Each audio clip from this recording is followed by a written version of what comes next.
आइए, आप हैं जीवन। आइए आइए, बस छूने नहीं हमें अछूत आदमियां, बस छूने नहीं हमें अछूत आदमियां। द लाइव टीवी, सच सबसे आगे।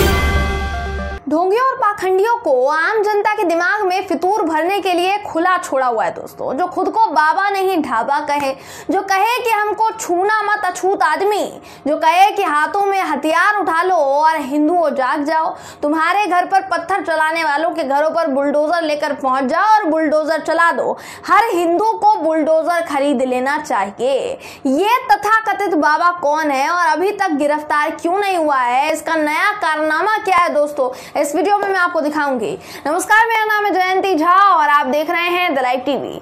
तथाकथित संतों, महंतों, बाबाओं, तथाकथित सनातनियों जो खुद को इस देश में हिंदू का दाता माता समझते हैं, लोगों को हमारे देश की सरकार ने भी छूट दी हुई है दोस्तों। जहां भाजपा है वहां तो इन लोगों ने नफरत फैलाने की सारी हदें पार कर दी है। मध्य प्रदेश जो कि बीजेपी शासित राज्य है, शिवराज जी वहां के मुख्यमंत्री हैं, शिवराज जी की सरकार है, वहां उसी मध्य प्रदेश में एक कथावाचक जो सिर्फ नाम का कथावाचक है, एक ढोंगी पाखंडी जिसका नाम है पंडित धीरेन्द्र कृष्ण शास्त्री। इस बार इस पाखंडी के चेहरे पर से मुखौटा उतर चुका है दोस्तों। इससे एक व्यक्ति अपनी परेशानी कहने सभा में आया तो इसने उससे किस तरीके से दुत्कार कर इसने उसको भगाया है, उससे पैर हटा लिए पीछे। आपको मैं वीडियो दिखा देती हूँ। उसने कहा कि तुम अछूत हो, हमको छूना मत बिल्कुल। ये वीडियो भी दिखा देते हैं, ये वीडियो देखिए। आइए, आप हैं जीवन। आइए आइए, बस छूने नहीं हमें अछूत आदमियां, ना छू। वो कहाँ के हो? कहाँ पर? तो ये लोगों की सच्चाई है जो छिपाई नहीं छिपती है दोस्तों। ये बेशक बाबा होने का ढोंग रचा लेंगे, लेकिन अपनी गिरी हुई सोच, गिरी हुई मानसिकता कहाँ लेकर जाएंगे? कहीं ना कहीं से तो दिखी जाती है ना, वही दिखा देते हैं। यही बड़ी वजह है कि मैं ऐसे बाबाओं को ढोंगी और पाखंडी कहती हूँ, क्योंकि इससे ज्यादा तो इनके लिए शब्द बने हैं, यानी इनके लिए और शब्द बने हैं, लेकिन इससे कम कोई उपाधि इनको प्राप्त नहीं हो पाएगी दोस्तों। ऐसे ही निर्लज्ज और झूठे दिखावेबाज संगियों के लिए जेल की सलाखें बनाई गई हैं, लेकिन सरकार इनको जेल में ठूसने की हिम्मत नहीं रखती है। हिंदू है ना, नहीं रखती है। हिंदू कभी आतंकवादी नहीं हो सकता है। अब मध्य प्रदेश के मुख्यमंत्री शिवराज सिंह चौहान से तो यह अपील काफी वक्त से की जा रही है, लेकिन अभी तक उन्होंने ऐसे बाबाओं को छुट्टा सांड की तरह छोड़ा हुआ है जो इस तरीके से आतंक पसारने की कोशिश कर रहे हैं, और ये ताली बजा बजा कर राज्य की कानून व्यवस्था को चुनौती दे रहे हैं और शिवराज सरकार कुछ कर नहीं पा रही है। अब आपको बता दो दोस्तों कि ये बाबा सिर्फ इसी बार पकड़ा नहीं गया, बल्कि धीरेन्द्र नाम के तथाकथित कथावाचक की गिरफ्तारी मांग उस वक्त से उठ गई जब इससे पहले भी एक धर्म समुदाय को लेकर तरह तरह की बातें कर चुका है, तरह तरह के व्यंग्य और तरह तरह की धमकियां, चेतावनी दे चुका है। इससे पहले इसने बुलडोजर को लेकर भी एक बयान दिया। वो वीडियो सबसे पहले आपको दिखाना चाहूंगी, ये वीडियो देखिए आप।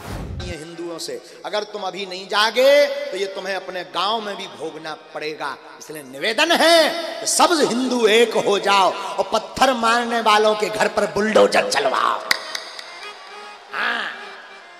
हाँ, और कुछ दिन बाद हम भी बुलडोजर खरीदने वाले हैं जी। तो ये ढोंगी यही नहीं रुका, इसने इसी तरह ये भी कहा कि भाई हिंदुओं अपने हाथों में हथियार उठा लो, एक हो जाओ।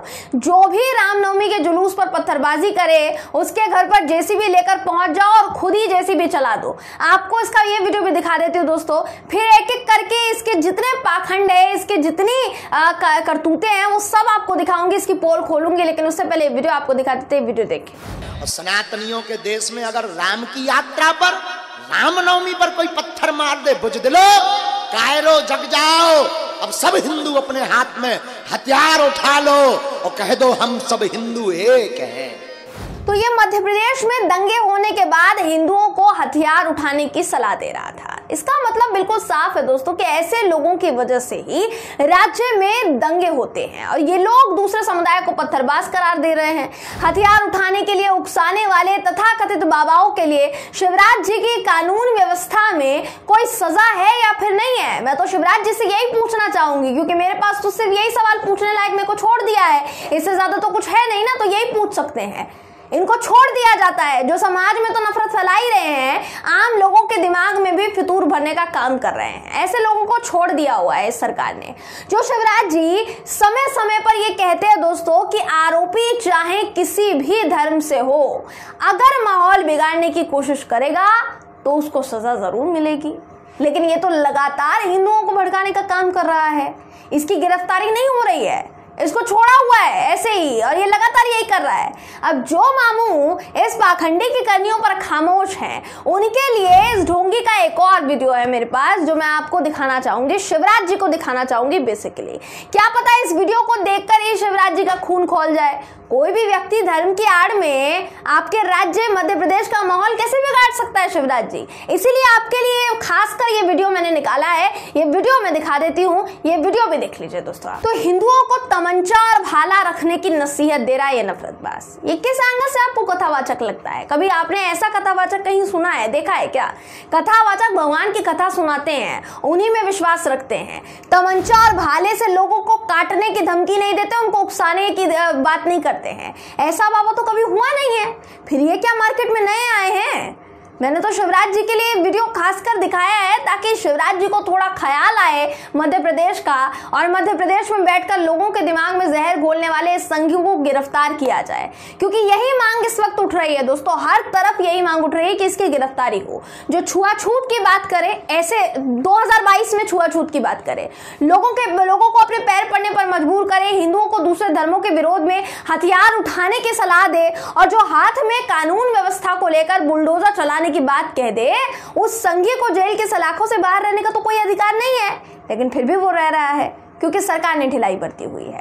वहीं आपकी जानकारी में ये बात भी होनी चाहिए दोस्तों कि ऐसे ढोंगियों की टोली सिर्फ मध्य प्रदेश में ही नहीं है, बल्कि ऐसे लोग उत्तर प्रदेश और हर बीजेपी शासित राज्यों में आपको मिलेंगे। बाकी राज्यों में भी देखिए है, लेकिन वहां ये कुछ कांड करते हैं तो इन पर कार्रवाई होने की उम्मीद होती है। दूसरे राज्यों की सरकारों के संज्ञान में अगर मामला आता है तो उन पर दबाव बनाकर आप कार्यवाही की उम्मीद रख सकते हैं कि हाँ भाई कार्यवाही होगी। लेकिन बीजेपी शासित राज्यों में ऐसे ढोंगियों की हरकत को देखकर महसूस होता है कि इनके कंधे पर उस राज्य की सरकार का हाथ है, और आप उस सरकार पर सवाल खड़े करेंगे तो वो आपके साथ ही गलत कर बैठेगी।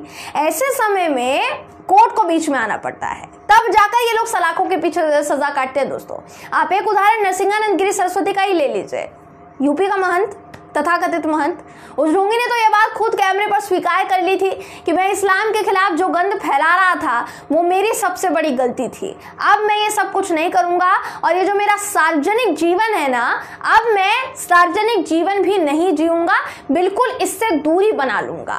तो कहने का मतलब यही है कि अभी बेशक ये जो धीरेन्द्र नाम का व्यक्ति है, जो खुद को कथावाचक कहता है, जो एक तरीके से अपराध कर रहा है, ये फिलहाल तो नफरत फैला रहा है, लेकिन एक बार अगर सरकार पर दबाव बना और इसके गिरफ्तारी के लिए कमर कस ली गई तो इसको बिल में छिपने की भी जगह नहीं मिलेगी दोस्तों, निश्चित तौर पर कह रही हूं। इसका भी वही हश्र होगा जो इस देश के कानून के मुताबिक नफरत फैलाने वालों का होता है। पुलिस गिरफ्तार करती है, जेल की सलाखों के पीछे डालती है, यही कानून है देश का। इसलिए फिलहाल तो इंतजार ही कर रहे हैं कि कब मामा जी शिवराज जी जागेंगे, नींद से जागेंगे, उठेंगे और इस संगी नफरतबाज को गिरफ्तार करने का आदेश देंगे। बहरहाल दोस्तों, इस खबर पर आपकी राय क्या है कमेंट करके जरूर बताइएगा। वीडियो अगर आपको पसंद आया हो तो वीडियो को लाइक और शेयर करना ना भूलें। फिर मुलाकात होगी आपसे किसी ऐसी ही खबर के साथ, तब तक के लिए नमस्कार। द लाइव टीवी, सच सबसे आगे।